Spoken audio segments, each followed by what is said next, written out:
Salut, moi c'est Pierre, j'ai 27 ans et je vais vous raconter mon histoire. Jusqu'à mes 12 ans, j'ai toujours été très sportif. Du rugby, du hockey, du football, de l'escalade, de la course, j'ai fait tous les sports. Mes parents me conduisaient toujours à gauche à droite. Mais l'été de mes 12 ans, quand je devais rentrer en secondaire, au lycée pour les Français, je crois, en 6e, j'ai pris une dizaine de kilos en un seul été. Et là, ma vie n'a plus jamais été la même. C'est le moment où le regard des autres commence à nous impacter, où on commence à s'intéresser aux garçons et aux filles. Et moi, j'avais ce corps dont j'étais pas fier du tout, qui s'était transformé très vite et sur lequel j'avais l'impression d'avoir aucun impact. J'ai donc traversé ma scolarité très péniblement, en plus d'être un cancre, j'étais gros. Et ça a toujours été un trait de caractère qui me définissait. Les gens avaient incorporé cette image de moi, j'étais Pierre le gros.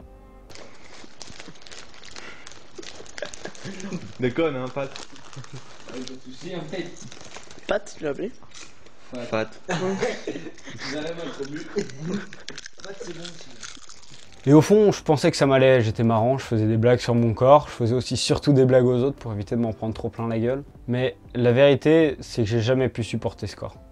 C'est pour ça que j'ai essayé de le changer plein de fois. J'ai perdu des dizaines et des dizaines de kilos avant de les reprendre, voire même un peu plus. Et chaque échec faisait que la tentative d'après était encore plus difficile. Je me suis retrouvé dans un cercle vicieux dans lequel j'avais l'impression d'être condamné à être gros. Que j'avais beau faire tous les efforts du monde, j'y arriverais jamais. Pendant le confinement, je suis arrivé au plus haut pic de poids de toute ma vie. 104,7 kg. Lorsque j'ai dépassé les 100 kg, je l'ai tagué sur mon mur, comme une preuve physique et tangible qu'un jour j'avais pesé plus de 100 kg et que pour rien au monde, je voudrais y retourner. Mais ça n'a pas vraiment marché étant donné que je suis monté jusqu'à presque 105.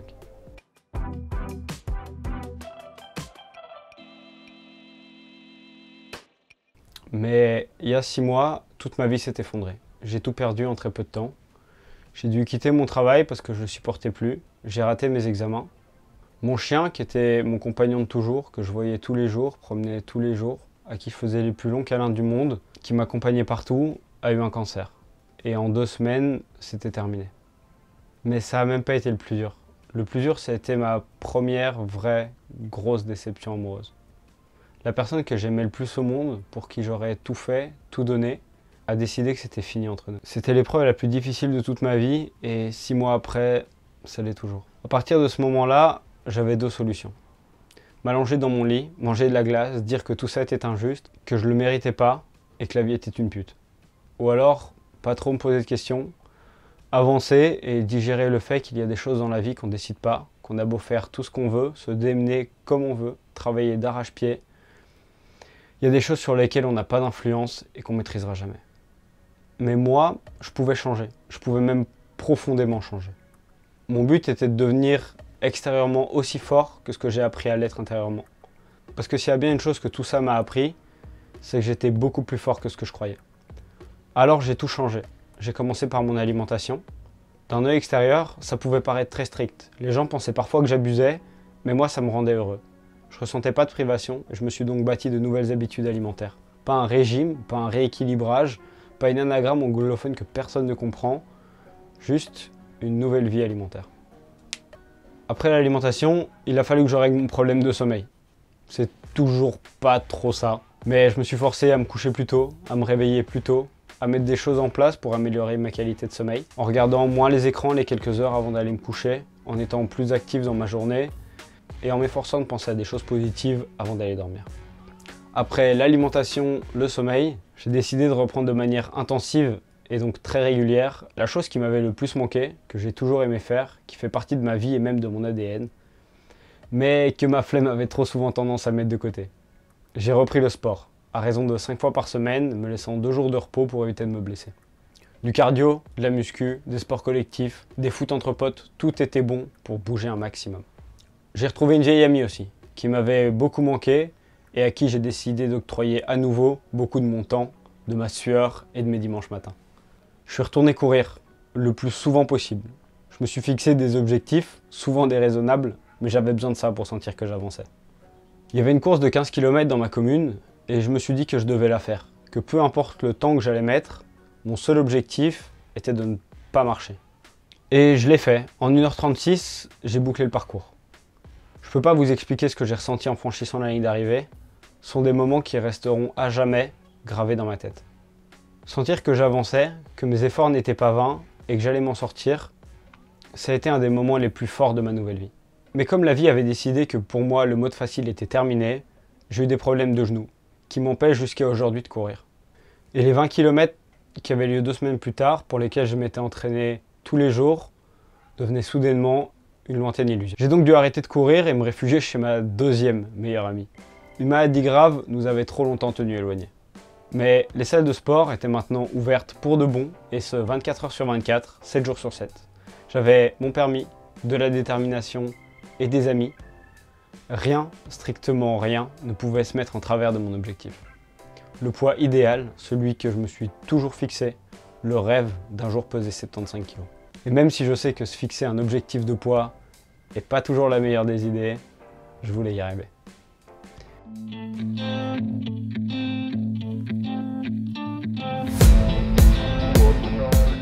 Je me souviens qu'après notre rupture, mon ex m'a demandé ce que j'allais faire maintenant. Et je lui ai répondu, je vais devenir une machine de guerre. Et c'est toujours 6 mois après le rêve que je poursuis. Mais c'est quoi être une machine de guerre? Qui sur Terre peut se vanter d'être une machine de guerre? Mon amour pour le sport m'a donc plongé dans des recherches un peu absurdes de savoir qui pour ma taille pouvait être assimilé à une machine de guerre.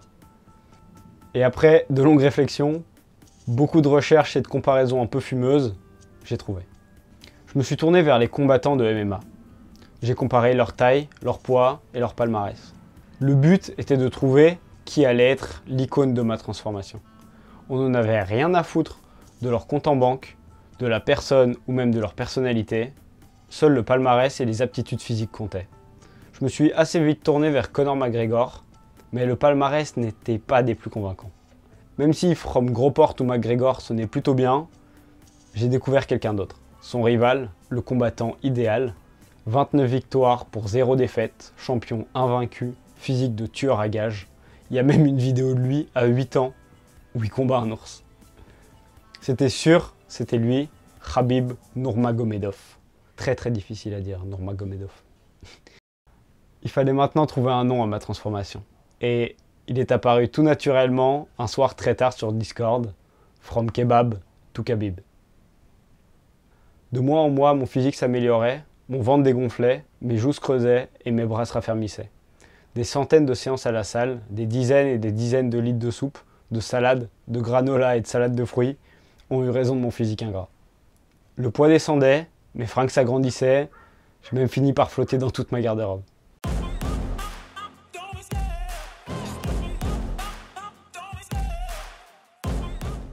Jusqu'à aujourd'hui, 6 mois après, atteindre les sacro-saints 75 kg.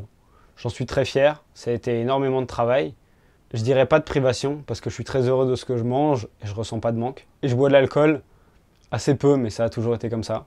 Mais je suis toujours pas une machine de guerre. J'ai toujours des petits seins, un peu de ventre, des poignées d'amour et de la peau qui pend sous les bras. Je suis toujours pas une machine de guerre, certes, mais j'ai appris à l'accepter. J'aime mon corps et je sais que je finirai par y arriver. C'est pour ça que je vous donne rendez-vous dans 6 mois pour voir si Khabib serait fier de moi.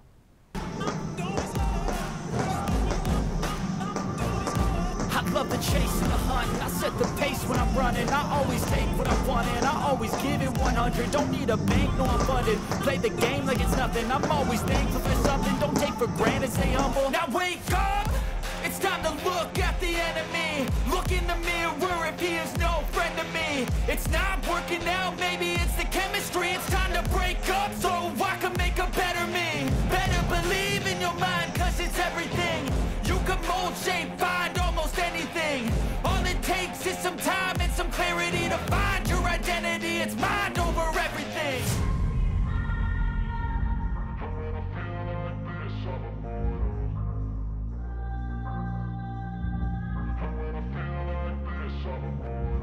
And when I feel like this, I'm immortal. When I feel like this, I'm immortal. When I feel like this, I'm immortal. When I feel like this, I'm